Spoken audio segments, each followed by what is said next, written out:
Each year, beekeepers are losing 30-40% of their colonies, and they've been able to rebuild, but they've had to put a lot of emphasis in inputs, higher costs for drugs and management actions, higher costs for labor, and this is a real strain for the beekeeping industry. So we're working with those beekeepers really closely to get a handle on the numbers of colony losses and also to identify certain management techniques that we can use to promote honeybee health.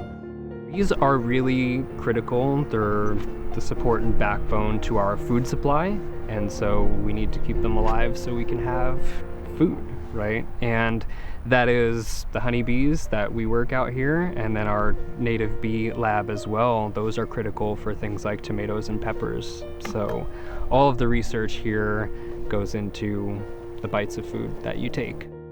So one of the major projects that we're working on is a national honeybee colony loss survey. So this is identifying the levels of colony mortality that beekeepers are experiencing each and every year. This is a nice barometer that we can provide to the country's beekeepers to understand how the industry is faring, and also to highlight to decision makers, regulatory agencies, as well as even researchers to try to identify key aspects of research and extension that we should target moving forward.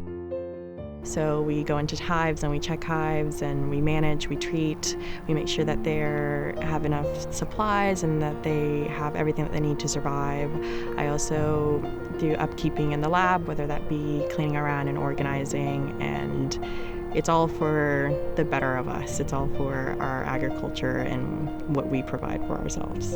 We're working with such smart, brilliant people, and I'm in direct support of their needs, so my mind coming together with their mind and figuring out what that might look like, designing the yards and stuff like that, that's really rewarding.